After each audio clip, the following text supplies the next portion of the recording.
des médecines alternatives. Elle a fait les deux ensemble.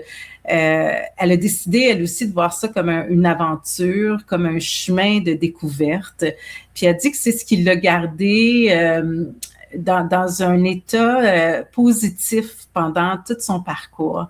Puis pour moi, c'est pour ça que je dis que c'est une clé, parce que au lieu d'aller de se mettre dans la posture de la personne qui est victime de quelque chose, au lieu de dire c'est pas drôle, ça m'arrive, parce qu'on a le choix, on peut le vivre comme ça aussi.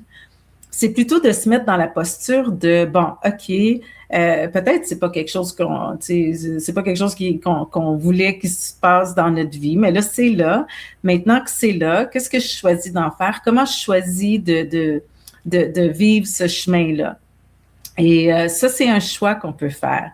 Donc, de vraiment se ramener à l'intérieur de ça. Puis, je vous dis, la méditation, ça va vous aider à rester centré là, puis à y croire, puis à rester connecté à l'espoir, puis rester connecté à l'intérieur de vous, au lieu d'aller dans les peurs extérieures. Donc, de vraiment s'inspirer de témoignages, de faire des lectures, de faire des recherches, d'aller voir ce qui vous inspire, puis de suivre ce chemin-là, ça soutient pendant le processus. Alors, voilà. Donc, aujourd'hui, je suis très, très heureuse de... Ah, attendez, je vais regarder un petit commentaire qu'on met à l'écran ici. Oui, à l'annonce aussi, j'ai pleuré et le lendemain, je me suis fait un cartable de la montée de mon mont Everest santé. Mode solution. C'est exactement ça, Ginette. Tout à fait. C'est très positif. C'est ça qu'on veut. On veut savoir, tu sais, qu'est-ce que je choisis avec ça? Vers où je m'en vais avec ça? Donc, merci de partager. Aujourd'hui, c'est ça. Moi, je suis heureuse de vous présenter, en fait, Dr. Éléonore Djikusi, que j'ai découvert en faisant des recherches. Puis, quand je l'ai contactée, puis qu'elle a accepté de participer à la rencontre d'aujourd'hui, j'étais tellement heureuse parce que c'est une femme qui m'inspire beaucoup. C'est une femme, elle est oncologue, hématologue, qui a choisi quand même de parler d'éléments que très peu d'oncologues font en ce moment. Puis Éléonore, elle a une manière très intéressante d'amener les faits, d'ailleurs parce qu'elle a de l'expérience, mais aussi parce qu'elle questionne beaucoup le cancer. Qu'est-ce que c'est au juste? Est-ce que c'est vraiment génétique?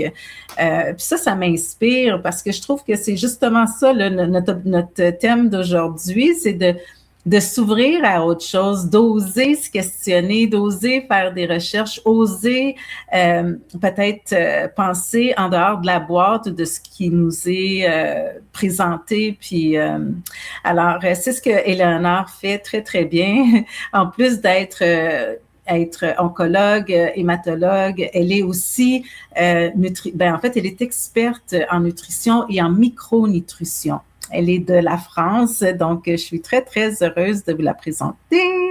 Docteur Éléonore Djikusi, merci tellement d'avoir accepté l'invitation.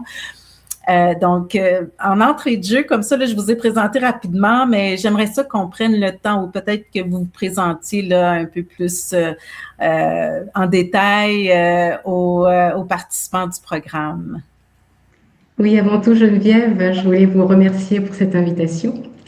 Et comme je le disais un petit peu avant, je me sens comme à la maison, en milieu tout à fait confortable, parce que votre expérience est inspirante et confortable pour moi, parce que je n'aurais pas besoin de justifier beaucoup. Vous êtes l'exemple vivant de ce que j'explique. Oui. Voilà.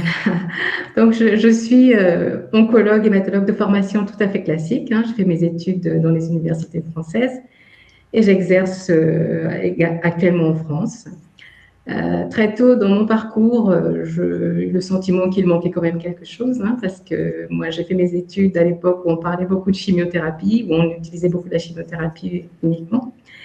Et j'entendais mes professeurs qui disaient avec la chimiothérapie on détruit tout, et puis on regarde ce qui pousse. Et moi je disais toujours mais ça repousse comment? Vous voyez? Et j'ai jamais eu de réponse à cette question. Et c'est cette question qui m'a amenée un petit peu à creuser davantage, à faire des formations complémentaires, dans la formation en nutrition, en particulier en métabolisme, où je me suis intéressée beaucoup à la mitochondrie, dont on va peut-être parler au cours de notre entretien. Oui, oui. Parce que c'est un élément qui est vraiment central pour ce qu'on appelle l'énergie vitale. Voilà, donc je me suis intéressée à ça. Donc j'ai développé une expertise en micronutrition pour accompagner les malades dans la direction de la résilience corporelle, parce que je suis vraiment un médecin qui défend cette idée de résilience corporelle. Je défends l'idée qu'il y a une intelligence au cœur de la cellule et que c'est ça qu'il faut soutenir. Magnifique. Voilà. Donc, je suis enseignante, je suis formatrice. Oui. J'ai fondé le site de Nutrignosis pour justement former le professionnel et informer le public des notions de métabolisme centrées sur la mitochondrie. Et voilà, puis j'ai écrit donc ce livre que vous présentez. Oui, en fait, oui, l'entrevue va se faire autour de ce magnifique livre que j'ai adoré lire, qui s'appelle Cancer, maladie génétique ou crise énergétique cellulaire. Donc, c'est ce que vous remettez en question, entre autres. Juste avant d'aller dans les détails et les questions, il y a un élément que j'ai trouvé très intéressant, que j'avais pas vraiment lu ailleurs, en lien avec la chimiothérapie. Comment c'est arrivé ça dans nos vies? Puis j'aimerais ça que vous nous en parliez parce que j'ai été un peu surprise de lire ça. Oui. Vous savez que beaucoup de nos découvertes en médecine sont le fait du hasard et la chimiothérapie en fait partie. Donc c'est dans la période de la Seconde Guerre mondiale que la chimiothérapie telle qu'on la connaît s'est développée. En fait, elle est issue d'un gaz moutarde qui était utilisé par les Alliés pour combattre les ennemis. Et donc, il se trouve qu'un bateau qui transportait du gaz moutarde s'est échoué, a eu un accident au large, je ne sais plus quel pays. Et on s'est aperçu à la suite de cela que les globules blancs de toutes les personnes qui avaient été exposées au gaz moutarde avaient baissé beaucoup.